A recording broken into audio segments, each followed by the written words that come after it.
What's up, everybody, and welcome to the State of Wild episode 19, a regular podcast, YouTube video, web series thing. As usual, Corbett's joining me tonight. Corbett, how you doing, friends? Hey, what's up, Map? I'm doing really well. Dude, we're so close to the new expansion stuff. So, yeah, really a lot of hype around the game right now. I know. In 2 weeks, we're going to be talking about or recording our first episode of the new expansion, which is kind of crazy, right? So when Corbett and I normally record this podcast, we usually have this, format that we follow, but what we've started doing last month, and we're going to keep doing it because you guys seem to enjoy it, is for the last episode of every month, we're going to be talking about kind of an overall meta breakdown. So basically talking about how the meta has shifted over the past month because we're analyzing our games over a longer period of time, and talking about what's changed and maybe what hasn't. So we'll be doing kind of an overall as well as a class and archetype breakdown with a list. So for all of you guys that are looking for lists to play, we've got you guys. Let us know in the comments below if you guys enjoy content like this or if you enjoy the format of these episodes, and give us feedback about how we can improve it. And just a reminder before we get started to leave a like, comment, and subscribe if you guys enjoy content like this. But with all that being said, let's go ahead and get started. So we're going to be doing a meta breakdown representative of basically top 100, top 200 legend. That's essentially the 11-star bonus bracket, at least for the America servers. And that's where Corbett and I have spent most of our month, if not the entire month. And so let's first of all talk about what information we're pulling from as the basis for a lot of this discussion that we're going to be having tonight. So Corbett and I have gone through all of our replays, totaling almost 950 games, a little bit more than that. And while it's not all the games being played at Legend, we believe it's enough to have a solid grasp on what's actually happening in the metagame and like how it's changed throughout the month. Yeah, it's really good to kind of go through this exercise because, we didn't actually get a VS report this entire expansion, which I think might be the first time that's happened in Wild, as far as I can recall. With the frequency, they're doing balance changes and all that kind of stuff.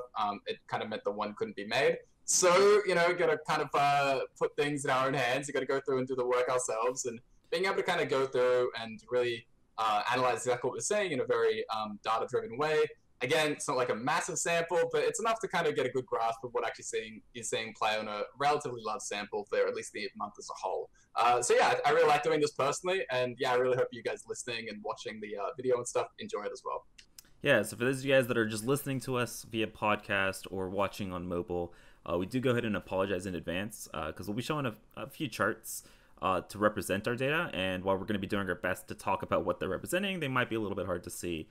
So if you want a closer look, they can all be found down in the doc in the description. You just click the link and it'll give you our show notes with codes and all of these graphs where you can blow up and look closer. So yeah, let's go ahead and start talking about the metagame. So the first image we're going to show is the class representation over the 950 games. And so what's really interesting is that there's 3 distinct stratifications, kind of classes.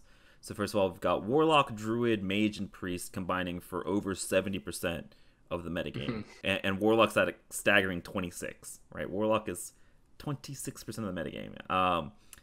And then kind of in the second tier, you've got Paladin, Warrior, Shaman, and Rogue, which combine for basically the next 29%. And then you have Demon Hunter and Hunter coming up at the end, again, sadly, making up just over 1% of the games. I don't know exactly what they're hunting, but they're not very good at it, is what I'm seeing. Yeah, poor guys. I mean, it really wouldn't be like Wild if Warlock wasn't, this leaps and bounds kind of ahead of everything else in terms of representation. This feels very Wild. For a long time, Warlock has really been that probably the most diverse class, or the class that has kind of the most amount of options. So I don't know, looking at this chart as a whole in those kind of divisions that you're talking about, this feels very much how I would have guessed the data before looking at it, how it would have broken down. But yeah, so as you said, we're seeing about the 4 classes in that kind of 70% range. Again, like they do have a really good good way to make up that massive bulk because Hunter and Demon Hunter are seeing so little play. So it's more like an 8-class meta, right? Like when those are basically non-existent, there's obviously a much larger chunk for the remaining classes to make up of. But overall, this isn't, again, going through class by class isn't necessarily telling you whether something's a problem or not. It's more about like the archetype representation within each of those classes as a whole. Yeah, I mean, so while we're still seeing, I think I would still say this is like similar to a healthy metagame, right? Compared to like when Snips had Warlock and it was like 40% Warlock and it was just that one class, right?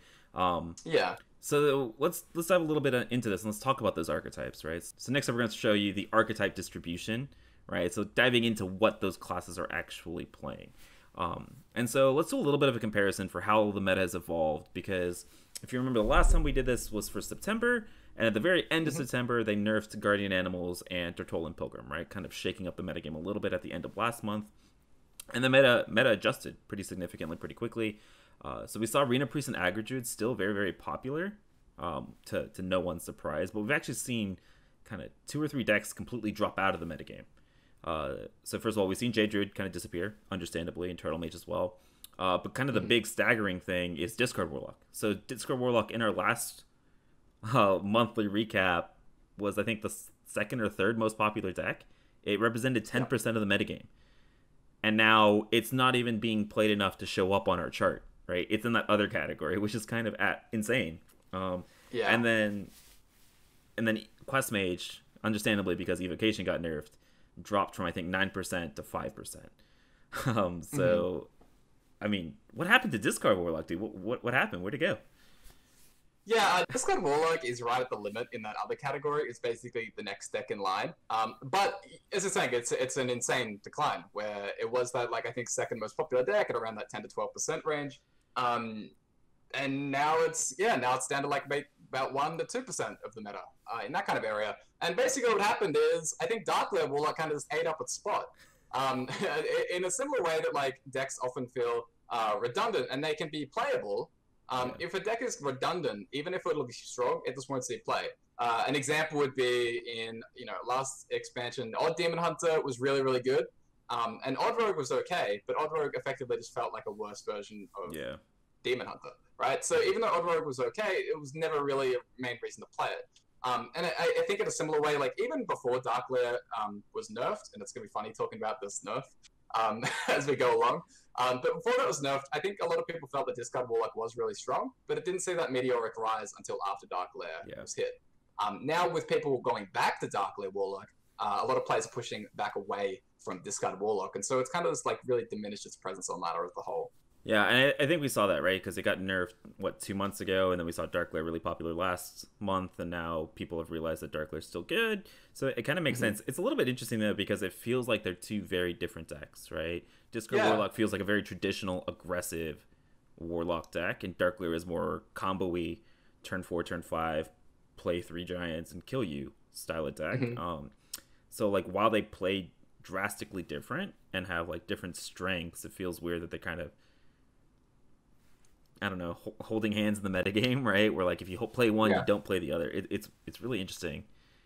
Absolutely. There's, like, they do have very distinct playstyles there. So maybe even what we're talking about isn't actually true. Maybe there is actually no real relationship between, the players gravitating towards Dark Lair and away from Discard. Maybe it's more of a coincidence. But it is something that we seem to have seen previously, where players weren't playing Discard Warlock and were very much playing Dark Lair Warlock instead. And I think, like, most people, and most commentators and most players at high ranks would feel comfortable saying that Discard Warlock is really strong, right? Like, I think most people agree that Discard Warlock is a really good deck, and it was a good deck before. So it is interesting, this relationship, and does raise that question of whether it is related, despite the fact that they have these very distinct play styles. Yeah, it's not like anything in Discard Warlock got nerfed, right? It's still a very, very good deck that I think can help you hit Legend very, very quickly. I think it's just, I don't know, it's weird, the psychological impact of that. But let's talk about a couple of other decks that have kind of risen in popularity, right? So Reno Warlock last month, we talked about how it was, like, the weakest of the 3 Reno decks by a large margin. It was only like 2% of the metagame. And maybe due to just our small sample size or what, but Reno Warlock has jumped up to the 3rd most played deck, which is just kind of mind-boggling to me, because personally, I still don't know if it's that good of a deck, but, like, I've never felt bad about queuing into a Reno Warlock, but here it is, 3rd most popular deck behind Reno Priest and Aggro Druid. I don't know who popularized it, or, like, is it maybe just, like, the Gnome Farah 2 against Priest kind of mentality, like, gives you that, I feel better playing Reno Warlock because I have cards like that? I'm not sure, but it's risen in popularity from 2 to 9%, which is kind of insane. Yeah, Reno Warlock, I think, I don't know if it could be attributed to one individual player or anything, but I think that a lot of players have been looking for slow decks that have a really good shot against Reno Priest.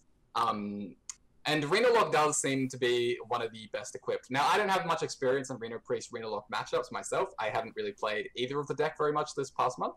But my impression from people talking to me about these decks, talking to me about these matchups, is that it's actually very tough for the Reno Priest to win because of the Finley Wizard combo that everyone seems to be playing. Yeah.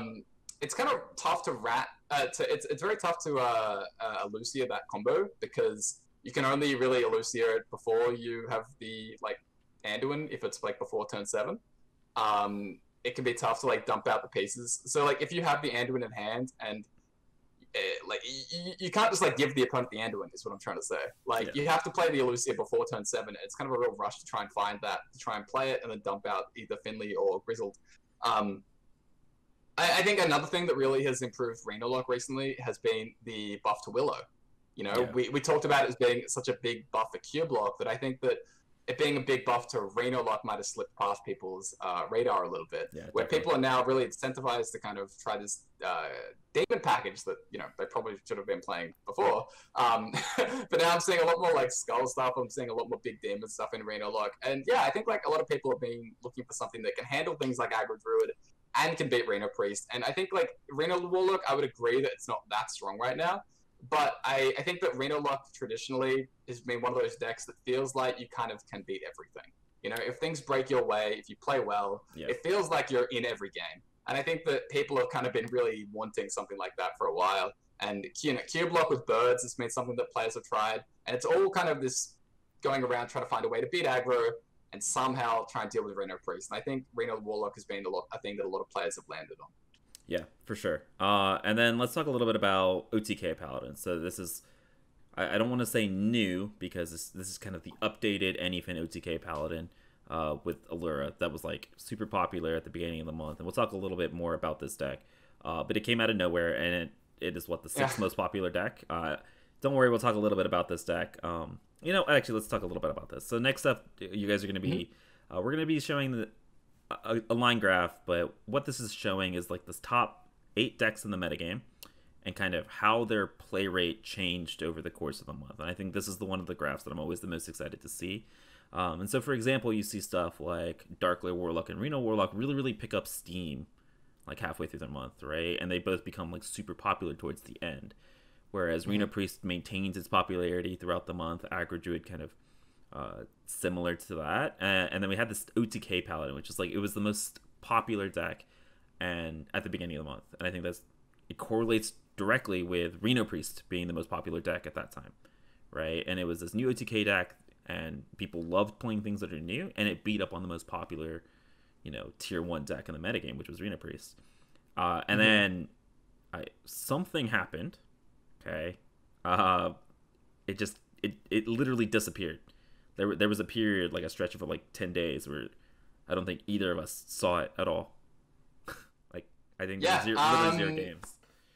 A lot of people were really excited to play the Mullet Paladin. There was a few players that were swapping out of rank 1 Legend with it. I believe that was 9 Eyebrows and then Maxi. And so, you know, it was a relatively, I mean, it was a very new deck. Like, it picked up a lot of pieces that made it very much more like playable, something that this style had been sort of talked about a long time ago, but it really needed like Allura. It needed things like Barrow and Broomstick, and a whole bunch of control tools that it got from the recent expansion. Even like Wand Maker is a really nice pickup with the Allura.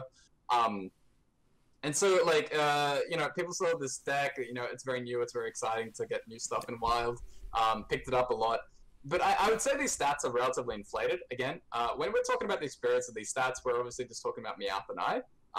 Personally, a lot of these stats are driven because I kept on running into the same few people who were just maining this deck for the first week or so. I kept on running into 9 Eyebrows. There was a lot where I ran into him and might have played him like 4 times in 20 games, or, you know, 5 times in 30 games or something like that. Yeah. So that kind of inflated the stats a little bit, and by the time he was no longer at high rank and I couldn't queue into him, then yada yada yada. All of a sudden, no more anything. But I definitely agree that like this is a deck that dropped off a lot as the month went on, and finally, I think a lot of the players who were playing anything are now been playing Darkler Warlock. Um, All that's the combo personally what I've seen. players, all the combo Yeah, players the swap combo, yeah, the combo players exactly. But yeah, I don't know. Anything was, I think it's a good deck. Not top tier, but it was something that people were often, jumping on at the start of the month. And yeah, you can see the way it just completely crashed by the time we got to the second half. I mean, I think a part of that is also kind of the rise of Aggro Druid, where like this OTK Anything Paladin felt like it was fine into stuff like Odd Rig and Odd Paladin, but it struggled into stuff like Aggro Druid because Aggro Druid got on the board so quick. And so I think that has a role to play in it. Of course, not like the obvious only thing that affected it, but I think this like drastic rise in Aggro Druid might have had something like play in that. And then people were just like, okay, well, my Anything Paladin sucks against all these Aggro Druids. Let's play Darkly Warlock because maybe that has a better chance, right?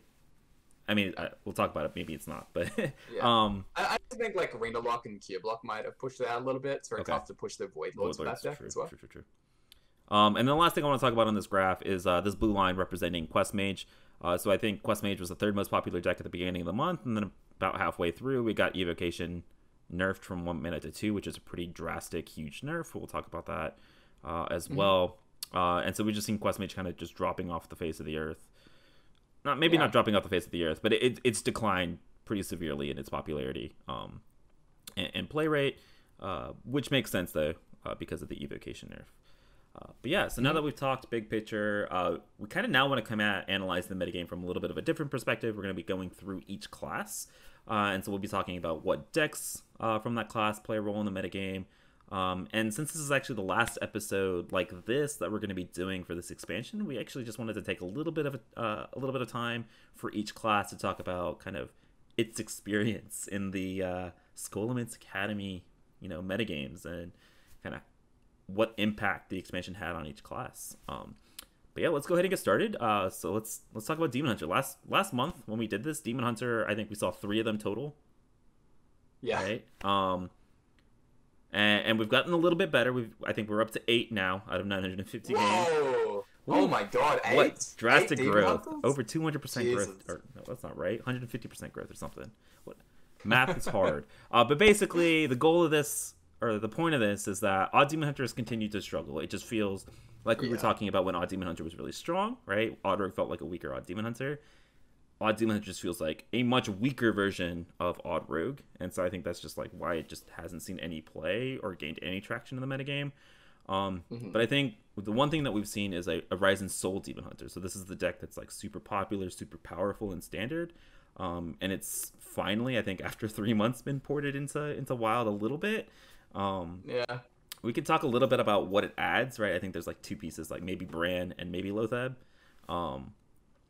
But other than that, I think what is the main reason that it's seeing play? Maybe just because people want to play the deck. I know it has a decent matchup into the Aggro Druid, which is the second most popular deck, but kind of just gets bopped by priests. So I don't really know kind of the dynamics of those matchups because I haven't played it or played against it much myself. Yeah. Soul Demon Hunter's going to struggle a lot in the Priest. It's mainly there as like an anti-aggro list in general. And I think people are just playing it a little bit because, you got to play something, right? You got to play something with Demon Hunter and, the cards are there.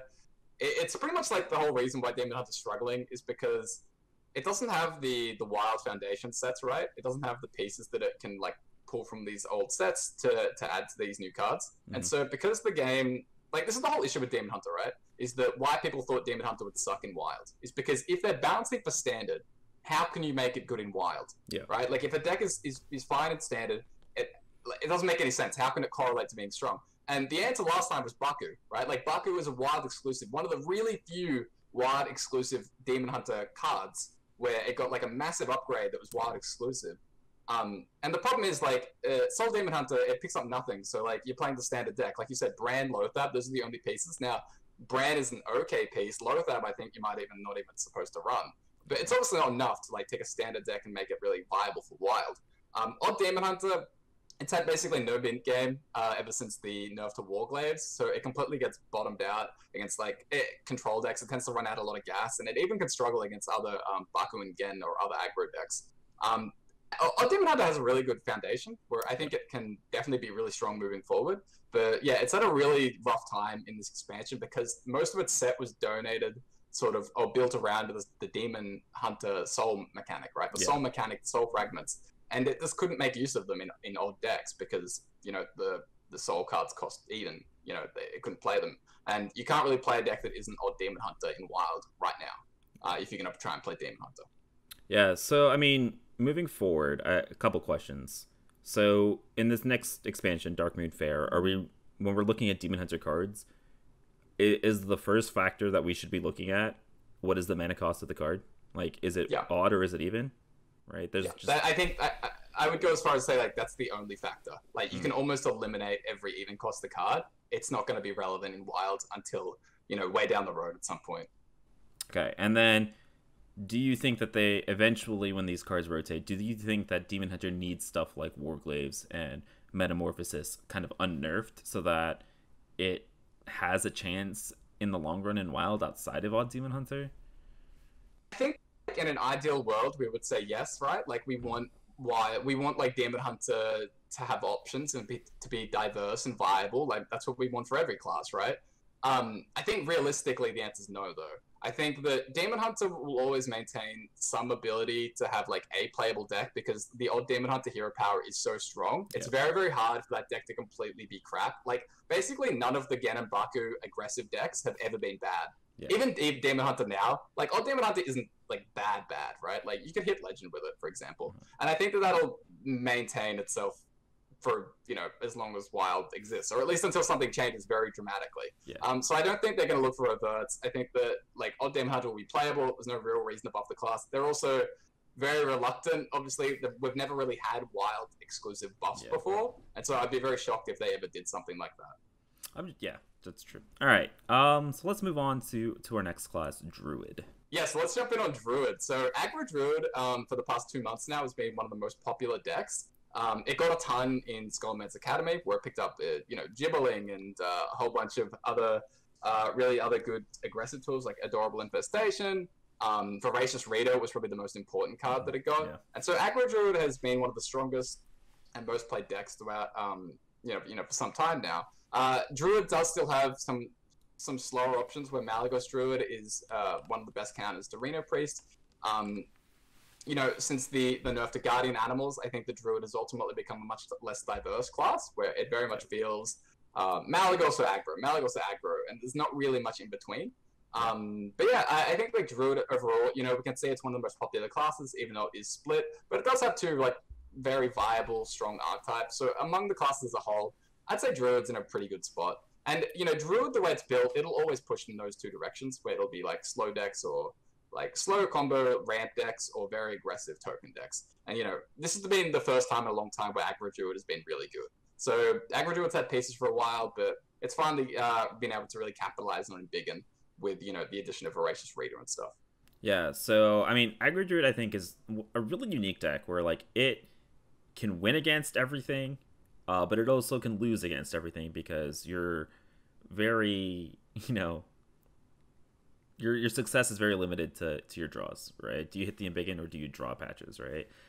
Stuff like that. But I also think that Aggro Druid is in a very, very good place because I think it's maybe one of, if not the best matchups into Reno Warlock, which has become super, super popular recently. And like even these supposed counters like Reno Priest and Renault and Keyblock, you can still high roll wins because you're Aggro Druid and you can just vomit insane amounts of stats onto the board.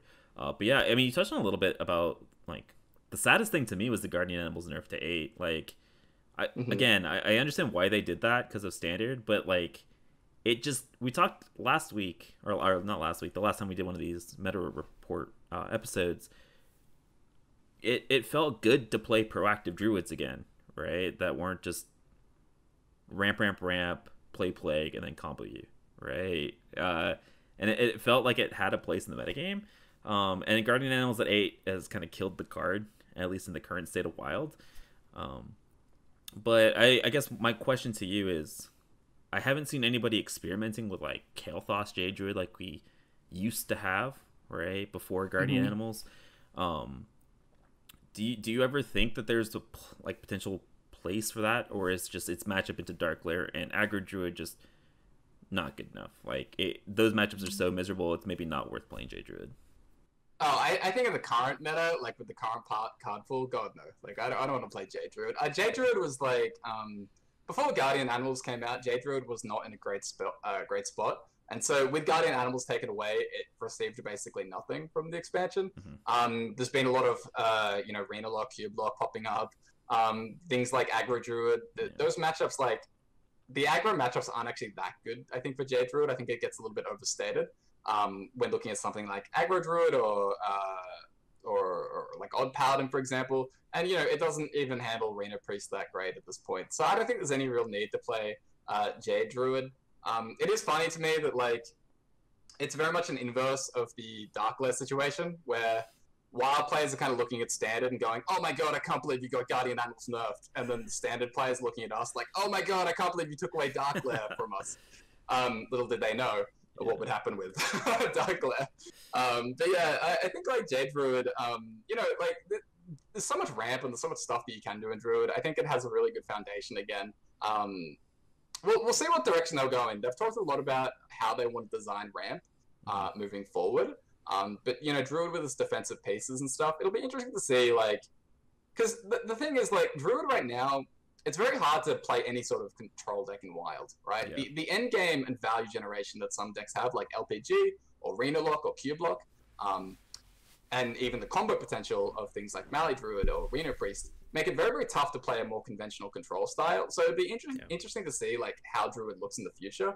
And even looking forward to the new cards, like maybe something like the new Yogg can make a difference and give it a lot of lethality in the mid to late game.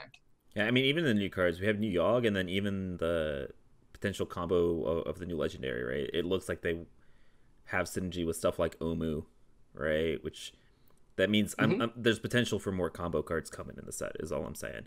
But I think overall, Druid, big winner from Skullman's Academy, right? We talked a little bit about Aggro Druid, but also Lightning Bloom as well, and then before it's Nerf Guardian Animals. So I think Druid came out very, very happy from Skullman's Academy. I think there's something I want to touch on though. Like Aggro Druid now feels like how we all kind of envisioned aggressive Wild decks eventually becoming. Like this feels like kind of the end game for the Corbett Aggro deck, right? Top out of 3. Like top out of 3 and just like vomit out, I don't know, 10-10 of stats on turn 2. Like this feels very much like how people thought Wild would eventually turn into. Yeah, I can't argue with that. So let's move on to our next class. Let's talk a little bit about Hunter. Yeah. All right, that wraps it up for Hunter. Yeah, I think we saw one Hunter in 950 games. Was it me? It was one. I don't think it might have been. It might have been. Okay. It was one Hunter. One Hunter in 950 games. Dude, so I did my part. I tried. I tried to push Hunter this month. I did my best. You tried your best. Dude. All right, so let's... It got a bunch of cute tools, right, in Skullman's Academy, but obviously none of them were good enough to push any Wild decks. So let's talk about... I think instead of spending a lot of time talking about stuff like Reno Hunter, I will say I'm going to play a lot of Death Rattle Hunter at the beginning of next month. I have some ideas with some things that maybe have not been experimented with enough, so I'll report back on our next episode. But but let's talk about what tools does it need from the new expansion to be competitive in Wild. I think, for me personally, I think the biggest thing is it just can't mana cheat at the same level as literally every other class in this format. And its aggressive decks are just not aggressive enough or not consistent enough. I don't really know exactly what the issue is with aggressive Hunter builds, but it needs a lot of help, man. Like I honestly am feeling a little bit bad for him. I feel a little sympathy for the poor guy. But what do you think it needs? What are you hoping for to make Hunter competitive from the expansion? I mean, Hunter's not hopeless. Like, as much as we're laughing about this and talking about its weaknesses, it does have, like, quote-unquote broken pieces that it could really build upon. It has really good cards. It has really good cards. They just does. They don't come together to make a good deck. Even something like what I did play at the start of the month, the aggro Highlander Hunter. I know it kind of sounds like a meme, but, like, Bran is such excellent top-end. And, like, Zephyros is kind of broken, so I can see, like, Highlander Hunter eventually getting pushed to a point where it's really one of like a good like quote unquote like mid-rangey, like aggro mid-rangey deck in Wild. I could imagine that. I think like the biggest piece though that Hunter has going for it is Play Dead. I think Play Dead is one of those cards where, or even like Feign Death, really the pair of them. They're both cards that kind of have, like cards have either, like cards in general, they have like how much scope they have for playability or how much power they have, right? And some cards might be weaker than others, but they have much more potential. And I think Play Dead and Feign Death are two cards where like the top end of Play Dead and Feign Death are really, really high. In a similar way to like Blood Bloom was always a card that could get very busted very quickly if it was paired with a big spell.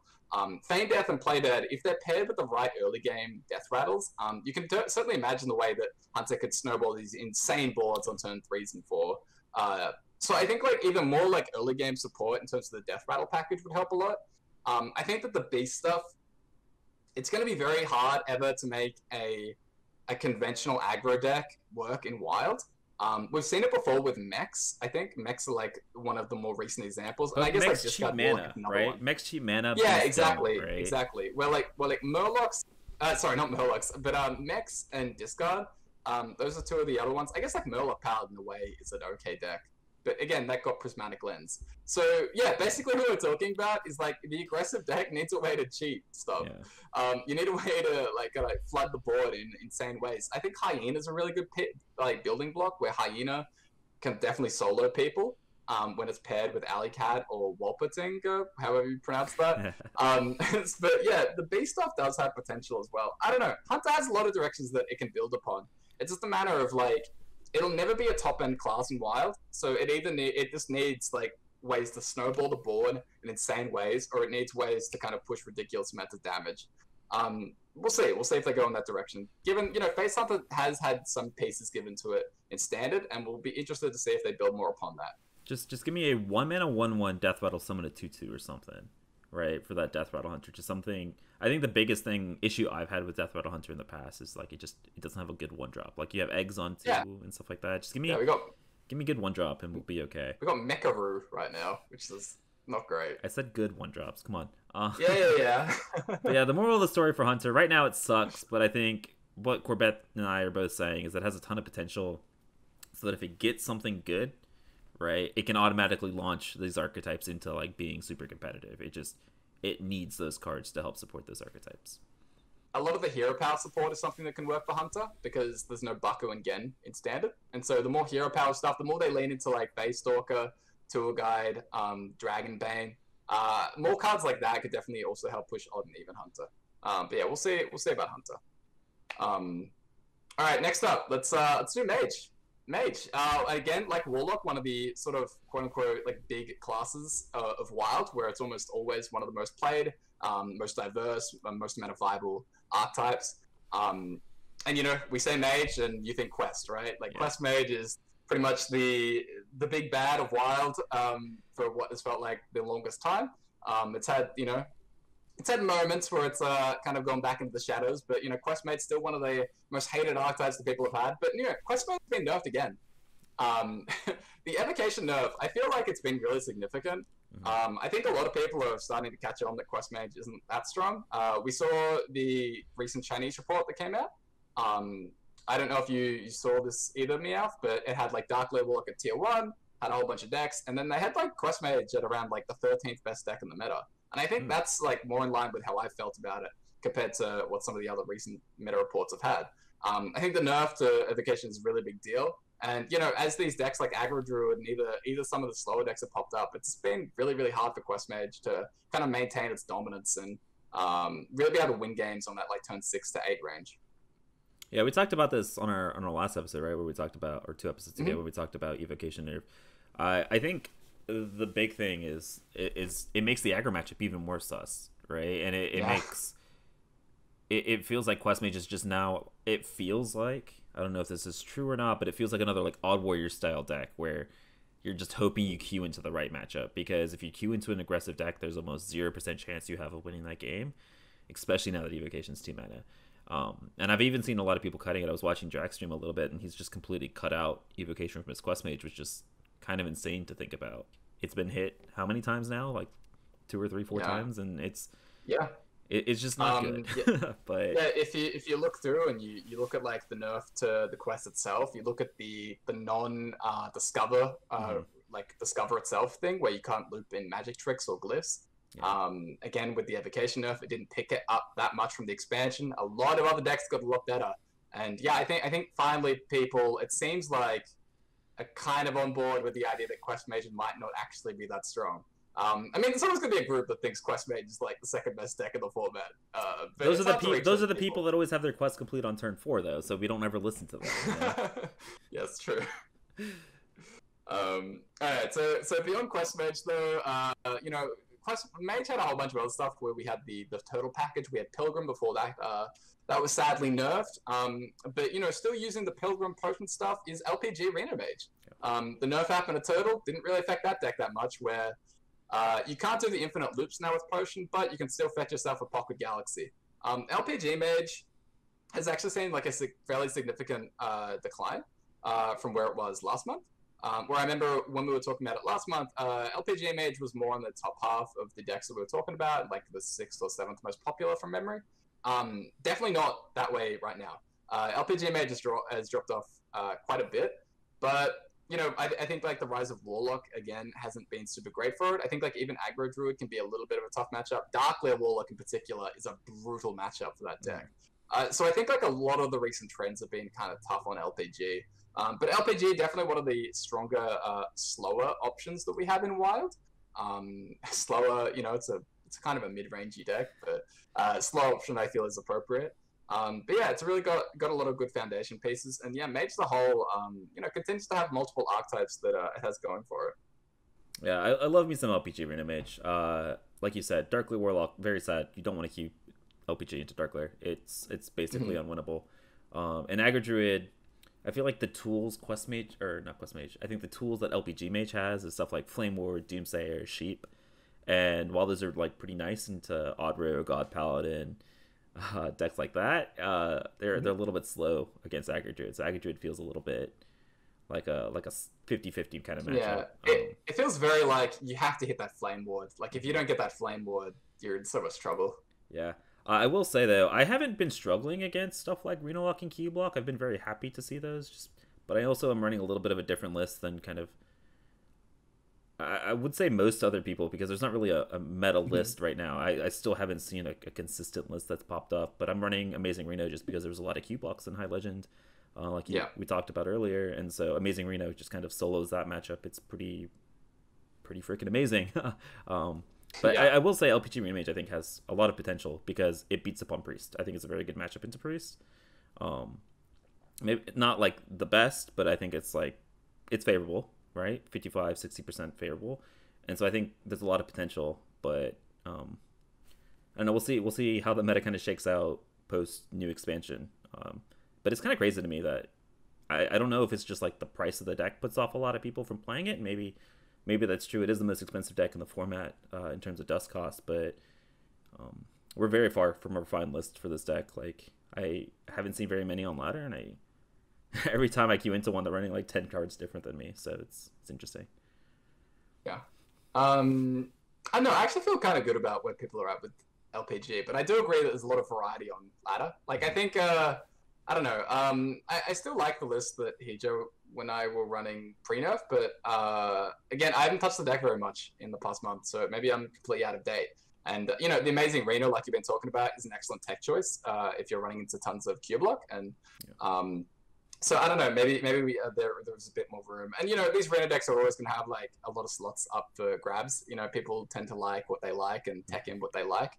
And so, you know, there's always a bit of a debate on that kind of stuff. What there isn't as much debate on is probably, like, Cigar Mage, right? It's talking about another deck, Cigar Mage.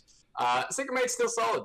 Still running the same kind of 30-ish cards that most people are running. There's a little bit of issue with the Secret Package. Some people go like double portal, some people do double counterspell. It's kind of not that important overall. Secret Mage is so far away though from where it was at its peak in terms of popularity and how much people kind of resent the deck. I think Secret Mage is kind of it's kind of funny. It's become a little bit of a joke among some people. Personally, I think Secret Mage is actually very, very good. I do too. And you know, I think Secret Mage is very much slept on from the quote unquote like top players. So I don't know, Cigar Mage again, still, it hasn't gotten that much in a very long time. Where if you look back at where it was in Saviors of Oldham, I think it might have only picked up one card, which is Polk Out. I'm trying to think of Well, anything it got else. Netherwind Portal in Oh, it got Ashes. Netherwind Portal, Yeah. yes. So it picked up Portal and then Polk Out, and that's been about over a year. Yeah. So Cigar Mage has really been able to survive and weather the storm without picking up a ton.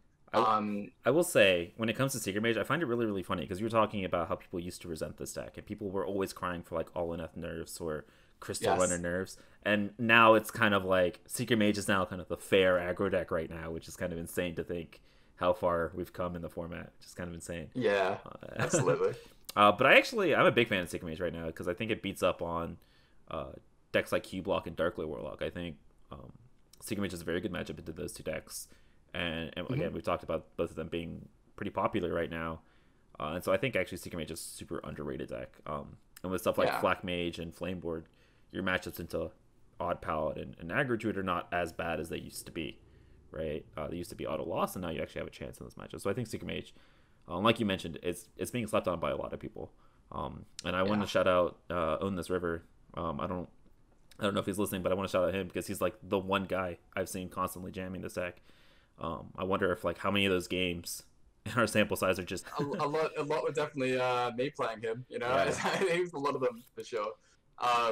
But yeah, Mage as a whole, I don't think if I would say Skullmancer was that good of an expansion for Mage, especially once it had its Turtle Mage taken away. Oh, F.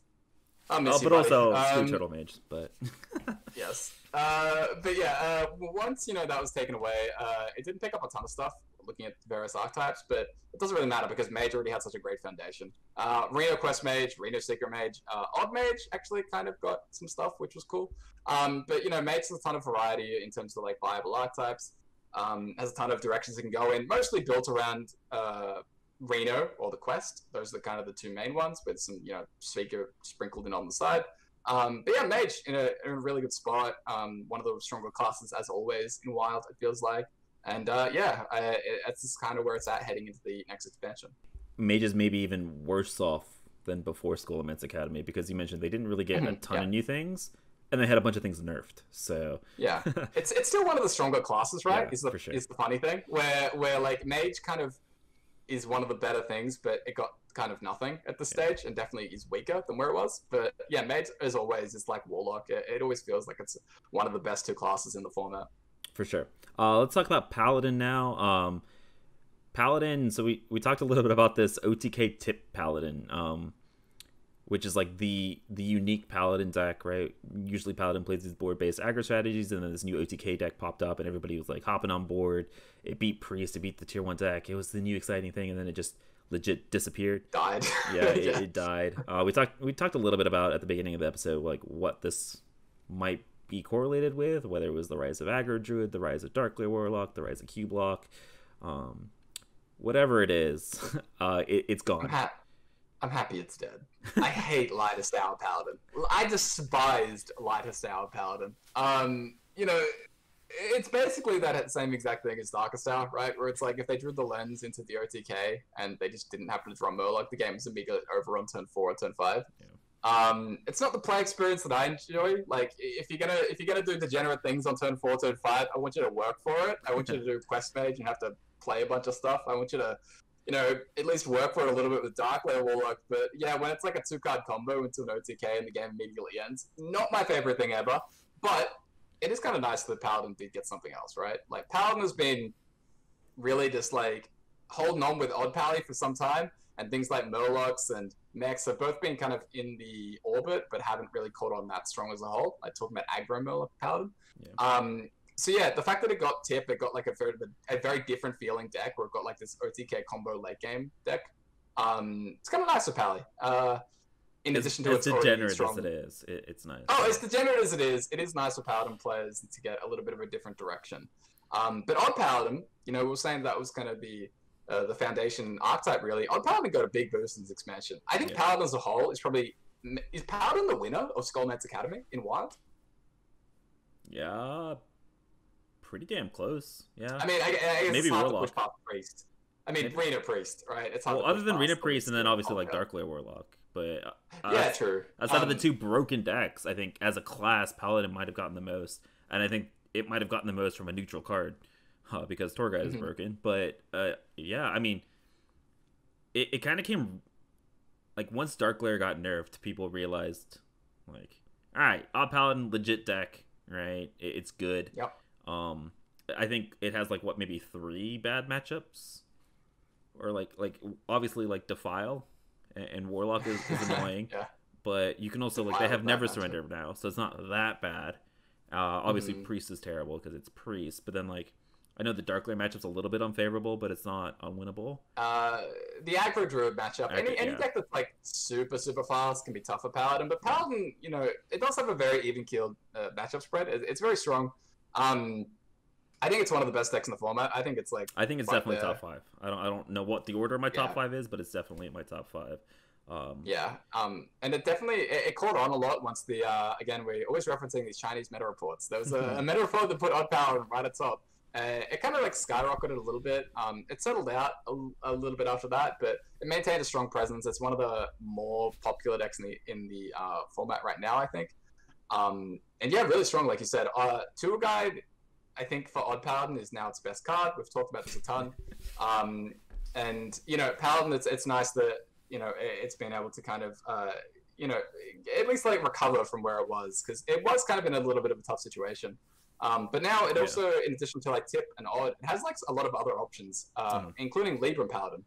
Libram Paladin is, I think, we're talking about like underplayed and slept on decks. Libram Paladin might be right up there as one of the most underplayed, slept on decks in the format as a whole.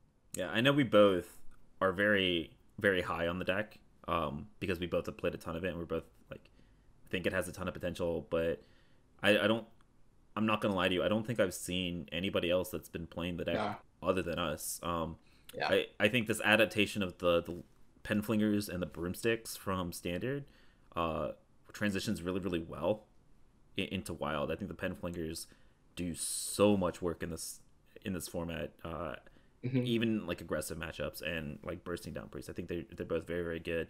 I think I was looking at our list. I think we're like 2 or 3 cards off, so I think it's got a very, very strong established core. I think the Librams are very, very good. And I think, I don't know, I think one of us just needs to hit rank 1, and then people will catch on to this deck, right? But no pressure, right? Something I will say is, I think Labroom Paladin, which is the name for the Broom package, Labroom, I think it's my favorite Paladin deck ever. Like, legitimately. I love the Penflinger stuff so goddamn much. It is absolutely, it's so fun to play. I just want to call my opponent losers all day. Seriously, I love this deck. Maybe back in the olden days, I used to like Secret Paladin. But, you know, for the past, like, year or so, or even longer in Wild, it's been very tough to find Paladin decks that aren't just going to kind of, like, curve out aggro. And I think that the Penflingers feel so sweet in Paladin and feel very, very different. And I just love it. I love this deck. Yeah, I mean, I think it's going to be hard to overtake, like, the original OTK Anything Paladin for me, but Libram Paladin has been a favorite of mine for a couple of months now. It's definitely, I think, really, really good. I think the big selling point for Libram Paladin is the fact that it's, like, insane against other aggressive decks. It is so good. So good against that, It is so good. Yeah. With Steed and the 9/9 and Penflingers and Muster. It's just actually insane. And I think its matchup into stuff like Dark Lair Warlock, because you have Libram of Justice, right? It is and you can play Barrow. Yeah, and you can play Barrow if you're seeing. We can do Barrow of Broom. Yeah, I when I posted my list for Libram, I didn't have Barrow because Dark Lair hadn't caught on, but you can easily like tech out one Steed and play Barrow, and with double Justice and the Barrow, maybe that's an okay matchup. Maybe like that's something we might have missed previously. Yeah, and I actually think that it has a serviceable matchup into Priest.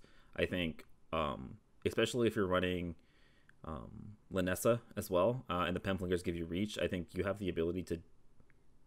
It's got a disgusting amount of refill, I think, is the point of that. It's kind of insane. But yeah, we talked a lot about Paladin. I think Paladin got a ton from this expansion. I'm very, very happy with Paladin. It actually feels like a deck or class I'm excited to play in the format. Yeah. It does still have other really good decks, I think. I think Aggro Murloc Paladin, I think it's a really good deck. Like, I think Aggro Murloc Paladin with the Lens package, not the OTK, but just like Lens. I think that's like a tier 2 deck. I think that's really good and something that, again, is super underplayed. Paladin in general, I think, is a bit slept on because a lot of people find it a bit boring, which I understand. And it doesn't necessarily do things that feel that insane. But yeah, I think Aggro Murloc Paladin's really good. I think Mech Paladin's got a really nice foundation, even if it's not strong right now. Paladin has a lot of pieces, and we'll see where it goes. Yeah. So let's talk about the next class. So we talked about how Paladin has a ton of decks. I think Priest is the exact opposite of that, right? Priest has one deck, and it is the best deck in the format. It's the most popular deck in the format. I mean, if you're gonna have one deck, this is like, you're happy you got this one. Yeah. So yeah, Reno Priest. We don't need to spend too much time on this because I feel like we talk about it almost every episode because it is the deck. Yep. It is the deck in the format. It's the best top dog. I think there was smatterings of Inner Fire Priest last month that have kind of disappeared. There's been a little bit of people like playing Big Priest again. But none of the other Priest decks ever come close to touching Reno Priest right now. They just, due to nerfs or the metagame, just don't really fit. But like you mentioned, Reno Priest, if you're going to have one deck, at least it is the best deck of the format. I guess I'll ask you one question. Where do you see, since we know that Reno Priest is tier 1, if they do nerf Raza, right? If they do eventually go back on this buff, do you think Priest is, like, Reno Priest is still good? Or do you think it, like, brings back stuff like Big Priest? It's a tough question, obviously, because we don't know what the cards are going to be like and stuff like that. I would say like, that if they nerfed it today, if they had have nerfed it, if they had have nerfed it like a month or two ago, like, how do I feel about Reno Priest? I think it'll be really good. I think Reno Priest with Raza hitting for 1 hero power, I think the deck would still be very, very, very strong. I think that you might build it in a slightly different direction, but it maintains this insanely good aggressive matchups, just ridiculously good. The Raza isn't that relevant for that, and even still, like, if you just Polk out and hit the Anduin Raza by turn 9, you can still OTK a lot of the time with Spawn.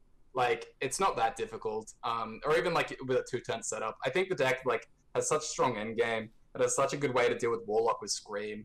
And it's like it wouldn't be as hated on as much in terms of like the Albatross because its popularity would be a lot lower, or the Grizzle Wizzle package. So I think if you take out that stuff, I think Reno Priest with 1 mana Raza would still be super strong right now, like tier 2 at least. Yeah. All right. Priest. I think we say losers from Skull Limits Academy though. Nothing. Other than Polkel, which was a neutral card.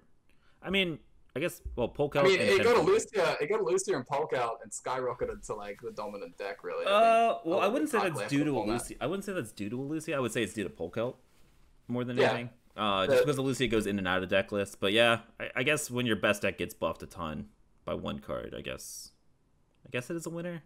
I guess I'm just a little bit sad because there's no grade. Outside of Lucia, there was no class cards that made a huge impact, in my opinion. Right? Like that's the part that I'm a little bit sad about. Yes, Polkel made Priest really, really good, but like nothing else got buffs, right? Like Inner Fire Priest got a bunch of new cards, but then like it's still not.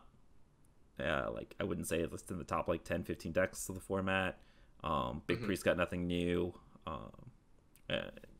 Like the aggressive like Tempo Priest just isn't there yet as well. So, and in my opinion, Skull Limits Academy was not super kind, right? I guess he got Raised Dead and Polkel. It's just a matter of your perspective, right? Where you're focused a lot on the diversity and like what kind of pieces and multiple these archetypes picked up. Whereas I'm kind of looking at it like, oh, we have the best deck in the format. Yeah, okay, that's fair. That's a passing grade. That's fair. That's fair. Okay, so let's talk about Rogue. So we're going from 1 deck to 2 decks when we talk about Rogue. Still just Odd Rogue and Kingsbane, right? I think Rogue is, the 3rd least played class, above just Hunter and Demon Hunter. And I'm not exactly sure. I think it might just be due to the popularity of Priest, and Rogue just having 2 aggressive archetypes. I will say Kingsbane is just really, really bad against stuff like Aggro Druid and Keyblock and Cigar Mage, which are rising in popularity. Whereas Odd Rogue is just, it's Odd Rogue. I think, my personal opinion, Odd Rogue is one of the top 5 decks in the format. I think it's the 3rd best aggro deck behind Otk Paladin and Aggro Druid, but I think Odd Rogue is very, very good, and I'm not exactly sure why it's, we're seeing 3% of people playing Rogue, right? So I don't know what's happening to Odd Rogue, but like, what do you think the reasoning for that is? Yeah, I don't know. I was playing Odd Rogue today as we recorded to end the season. I had a really nice win rate. I had a great time. Loved it. Would recommend to anyone. I don't know. I really liked Odd Rogue. I think like Odd Rogue's build was figured out very, very quickly. The build I was actually playing today was the one I theory crafted with you before the expansion even came out. So I think nailed that one. I mean, don't get often to say that. That's the one. That's the one we get. You know, we get one deck. Yeah, usually it's way off, but the Odd Rogue felt like it might have been 30 card, pretty ideal for the most part, or at least close. But yeah, Odd Rogue's good. Odd Rogue's really good. I don't entirely understand. People seem to just not want to play these Baku decks. You know, I get a lot of people think they're boring and stuff. I think that there is some issue with you know, listen to it is an unfavored matchup, I think, into what we're talking about, right? Reno Priest, if you don't take in the Beneath the Grounds. But I don't know overall, because Odd Rogue does again have like a game against almost everything, right? Where it handles aggressive stuff pretty well with the hero power.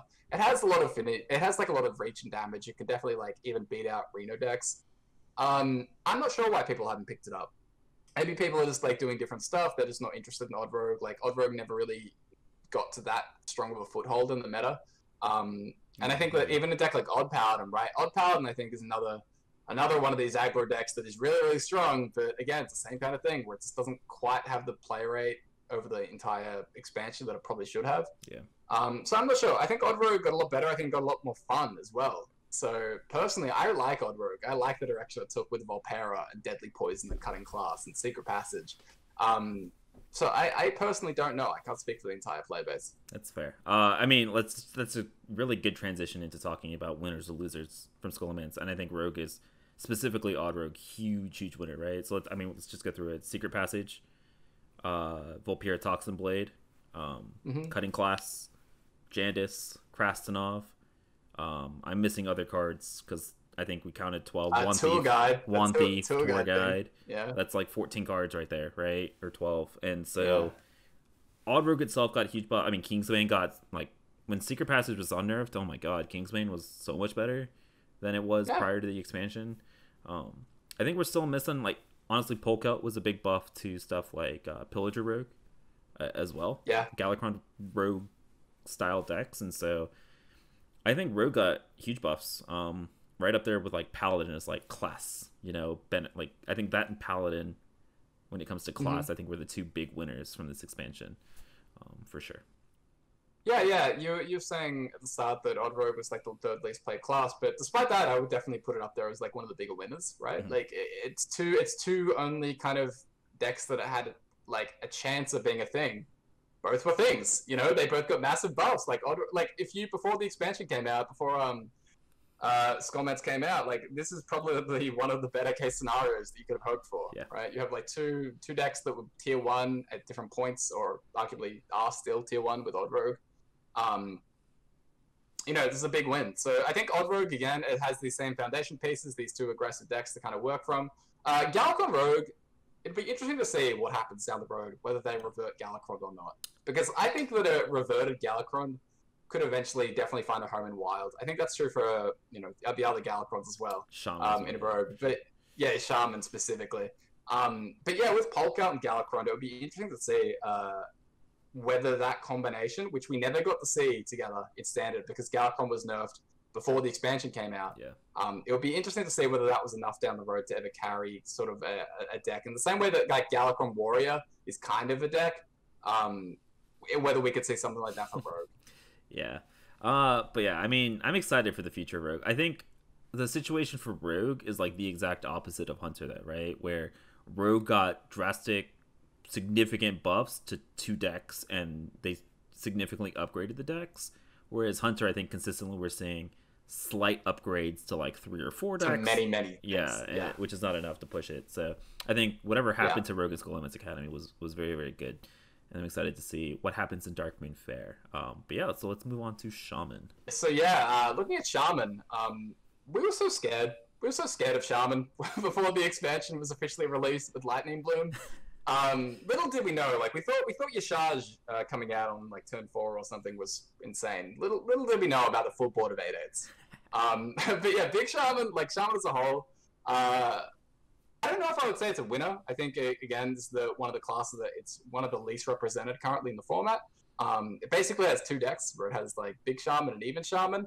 Odd Shaman was seeing a lot of play at points. A lot might be stretching it, but Odd Shaman definitely had meaningful presence in the format as as kind of an answer. It felt like the Darkglare Warlock. A lot of people liked that matchup from the Shaman's perspective, where it had a lot of burn. I think at top ranks it might have dropped off, but that was mostly because of Cult becoming a much more popular choice at tie ranks. Oh, I thought you just meant like Cults of people, but yeah. Oh, the Cult of Odd Shaman? Yeah. Do we get that Discord going? Yeah, we'll see on that. But yes, the Big Shaman, Even Shaman, Odd Shaman, those are the main archetypes so far. Shaman hasn't had the best time, I think, but it's because, Shaman struggles against Priest, which, we keep talking about. Priest is one of the best decks, the better part of the expansion, for the entire expansion. So, yeah, Shaman didn't have the greatest meta on the whole, where it's a very, very good class at the moment into aggressive stuff. Big Shaman and Even Shaman both have overall really tremendous matchups against the majority of other aggressive archetypes, whether we're talking about Paladin or things like Aggro Druid, Rogues. And the format just didn't quite push that way for the most part. Because of Reno Priest, the format didn't quite push into sort of board-based aggro stuff. And so Shaman kind of had a really rough time in that matchup. But yeah, I think the Shaman, both the Even Shaman and Big Shaman, picked up some really cool stuff. Lightning Bloom for Big Shaman was a massive deal. Even Shaman got some cool stuff with Panthera and Note Keeper, saw a bit of play here and there. And then Odd Shaman, again, went from complete meme status to a viable deck that people actually recognize as being quite decent. So I would say this is kind of like a mid-ish, mid-grading for Shaman on the whole. Can't be too upset. Yeah, for sure. So now let's talk about the class that has 26% of the decks in the format. Let's talk a little bit about Warlock. I would say Warlock has, it has life tap, so it's always going to be a thing, and regardless of the cards it gets in expansion, it's always going to be top tier somehow. Let's start with Renault. Okay, Renault is this deck that 2%, 9 to 9%. It's insane. It came out of nowhere. We talked a little bit about this earlier, but I think Renault as a whole got a lot of buffs throughout the expansion in the decks that itself, as well as finding itself favorable in the metagame. Like the demon stuff obviously did wonders for the deck with Willow, but raised that as well was very, very good. I'm still not 100% sold on Renault, and this is coming from a guy who absolutely adores the deck, but I think Renault as a whole is still very, very, it's arena deck, right? Play the yellow cards and you're probably winning the game. And then Darkglare, right? Darkglare, dude, why couldn't it just stay dead, I think once it got nerfed, people just completely abandoned the deck, and then now people realize that it's still pumping out 8/8s, right? 0-mana Flesh Giants on turn 4 are still good. Yeah. Yeah, I don't know how much of a surprise this might be to listeners when we're talking about Darkglare Warlock, right? Where Darkglare Warlock for us, when we look at the line graph for what were the most popular decks throughout the expansion, Darkglare Warlock is right there. It's the most popular deck at the back half, the past week or so, at about 17% of the meta. And the very, very top end of ladder has actually been very much dominated by Darkglare Warlock. I'm not talking about top 100, top 200. I'm saying the top 5 on each server are very much a lot of players playing Darkglare Warlock. Yeah. And I'm not sure exactly how much that's trickled down, whether people who are a little bit lower ranks than that might not even know about this. Personally, because I've been in that top 100 range, I've kind of seen it rise up and have been familiar with who's been playing it. But yeah, Darkglare Warlock, I doubt there's enough time for it to really catch on before the expansion, but we'll see where it goes next expansion, because yeah, people have gone back to the deck after originally abandoning it, and it turns out, yeah, like you said, those 8/8s are kind of a big deal and pretty good still. Yeah, and I will say, having played it now that it's no longer the tier 1, everybody hates the deck, it's still, I think, I don't know how much of the stretch this is to say, but I think it's probably the most skill-intensive deck in the format right now. I think it's very difficult to play, but it's very rewarding if you play it well. And then Keyblock. So I think Keyblock, it got Willow, and then, it was just a buff, right? It got Willow, and for the second half of the expansion, but I think it was a pretty big buff, right? It actually made her playable. 1 mana change made her absolutely playable. She's so good. She's so good. She's fantastic. Yeah. I love how we were like, yeah, maybe she's okay. No, she's good. Yeah, I thought it was a big deal. 1 mana nerfs are always such a big deal. I think people underestimate that kind of thing. And yeah, it's a massive buff for Keyblock and Reno, like we've been talking about. The fact that she does come down that turn on the same turn that you would normally play the enhanced. Like you're not forced into playing the enhanced and then playing Willow. Like you get to actually do it. It's such a strong play, for sure.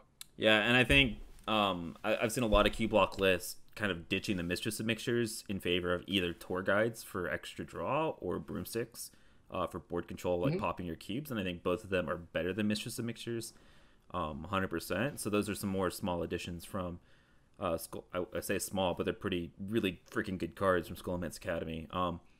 But I think Keyblock is just one of those decks that's always going to be a thing, and it finds itself in a good meta pocket for like the last month, where like people were originally experimenting with Doomguards, and now they're back on Birds, right, to beat Priest or have a chance against Priest. And you were okay into Quest Mage, and now you're okay into Dark Lair because Void Lords and just chaining taunts are pretty good. And then, of course, you have Defile and Dark Skies and Plague of Flames and Void Lords against Aggro Druids and Otk Paladins. It finds itself in a very, very good spot right now in the metagame, I think. Keyblock fluctuates, right, between like the top 2 or 3 tiers, but right now it finds itself as a very, very good deck. And then last but not least for Warlock, Discard Warlock. I mean, we've talked a little bit about it. It was super popular, and then Dark Lair, and then it kind of died off, and then Dark Lair got nerfed, and then Discard Warlock came back, and now it's dead again. But I still think that Discard Warlock, like we were talking about earlier, is still a very, very good deck. Regardless of like what people in top 100 Legend are saying, I think Discard Warlock is still a very, very, very strong deck. And it's a very, very cheap deck. So if you're looking to get into the format or or trying to hit Legend, I think Discard Warlock's a very, very good option for you. Along with Secret Mage, I'd say these are two of the. Oh, yeah, I guess like as well as Aggro Druid. Yeah. There's some, I guess, best options you have on a relatively tight string, I think. Yeah, but yeah, I mean, Warlock as a whole, it got Willow. It got Tour Guide, and it got Raised Dead, and I think, like, I mean, it got Dark Lair, right? It got Flesh Giants as well. So this, like, we had 2.5 months of Dark Lair. Like Warlock is I guess Dark Lair Warlock was a winner, and then Warlock as a whole, I guess if we're going by Priest logic, yeah. It's wild. Warlock is the winner every expansion. Like, let's be honest. Nerf to life tap win. Make it take 3, right? Don't give my ideas. So yeah, and let's cover our last class, Warrior. So yeah, you want to take this one away? Yeah, sure. I mean, Warrior to me, it was probably the most interesting class actually over the expansion. Where it had a roller coaster, right? It was exactly a roller coaster, exactly how I would describe it. Where it started off as this off-meta darling, like our savior. Barov basically carried the class, right? Barov is one of the stronger cards, I think. It's probably one of the strongest cards of the set, and maybe in the past like year or two, where Barov is this. It does so much, right? For like so little, for such little mana cost. 3 mana, and it was like basically the only answer to a Dark Lair Lothab board. Like Lothab and Giants. You can't play spells, so risky skipper Barov or Barov Ravaging Ghoul. So like Warrior at its peak, like it had. Odd Demon Hunter, Odd Warrior, Odd Warrior, Dead Man's Hand Warrior, Bomb Warrior. A lot of those things we're seeing play as answers to Dark Lair Warlock and sort of an answer to Reno Priest, in the case of like Bomb Warrior.